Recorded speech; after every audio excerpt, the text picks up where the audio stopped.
સદગુરુ મહારાજની જય. અરુણ બાપુએ હમણાં જે પૂછ્યું કે કંટાળો નથી આવતો ને મારી વાતમાં, સત્સંગ જ્યાં થતો હોય ત્યાં લગભગ કોઈને જે સત્સંગ પ્રેમીઓને કંટાળો ન આવે.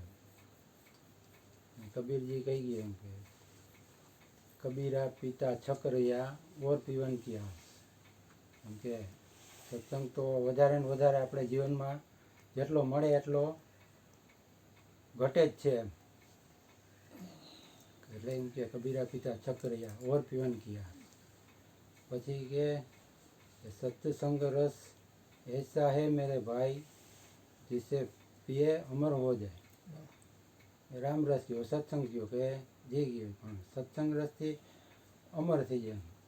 બાપુજી ગુરુજી આપણને જ્ઞાન આપે તો એ કે શરીરનો નાશ થાય પણ તમારો નાશ નથી, એવું અમરત્વ એમ આપણને એવું તત્વ એક બતાવી દઈએ.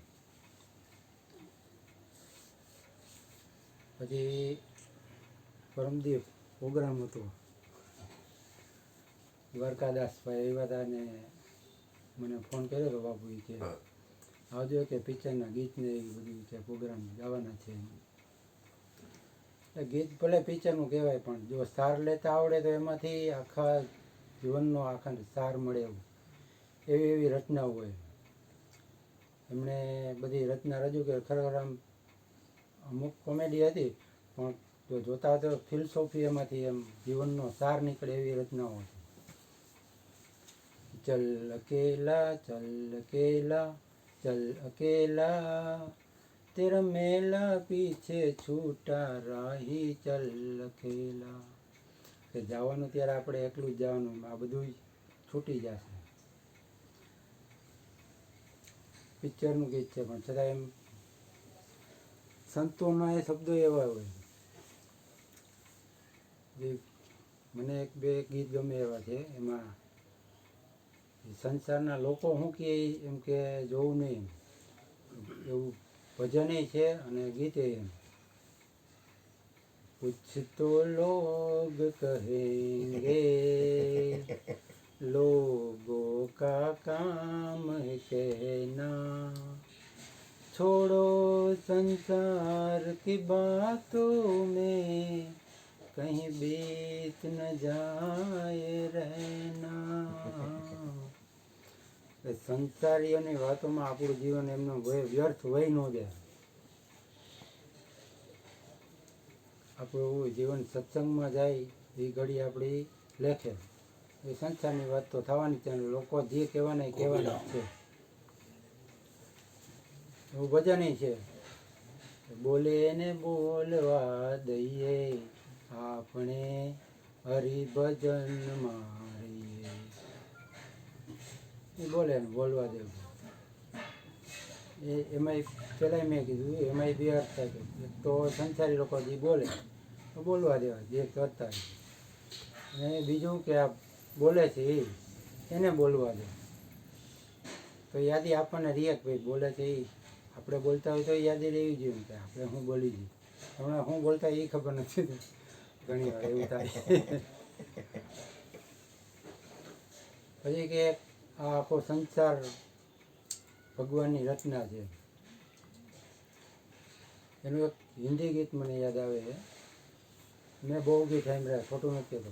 ગુરુજી પ્રોગ્રામ ચાલુ છે ને દ્વારકાદાસનો, કે હું આમ શાંતિથી સાંભળતો હતો નિરાતે. એટલે ગુરુજીએ મને પૂછ્યું કે કંટાળા હોય ને તમને એમ લાગે કે ક્યાં આવી ગયો?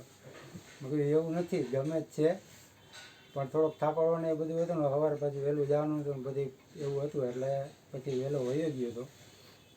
તો મને ગમે ખરા ગયું. એટલે એ કુદરતની રચના છે, એમાં કાંઈ ફેરફાર શક્યતા નથી. આપણને એવું લાગે કે કંઈક ભૂલ થઈ જાય એમ કુદરત. એ દાખલો એ સત્સંગમાં આવે. એક જણો બગીચામાં સૂતો હતો તો વડના ઝાડ નીચે ઉપર જોતો ટેટો હતો, ટેટો વડમાં ટેટા આવે ને, વિચારે ભગવાનને કે કાંઈ ઉઠતું નથી કે ખબર નથી પડતી કે વડનું ઝાડ કેવડું મોટું છે અને ટેટો હાવ ત્યાં આવડો. ઘડીક પછી આમ ડોલું આવી ગયું. થોડીક વાર થઈ ગયા, ટેટો પડ્યો માથે. પછી ત્યાં એને એમ થયું કે આ ના ના બરાબર છે કે આમાં જો તરબૂચ હોત કે મોટું ફળ મૂક્યું હોત, વડના ઝાડનો ટેટો જો મોટો કર્યો હોત તો હું મારી દશા થાય. એ રચના બરાબર છે. એટલે એને લગતું એક હિન્દી ગીત યાદ આવે મને કે ભગવાનને આપણે જીવનમાં કઈ રીતના રાખવું જોઈએ. કે તું ઇસ તરહ સે મેરી जिंदगी में शामिल है, जहाँ भी जाऊँ ये लगता है तेरी महफिल है,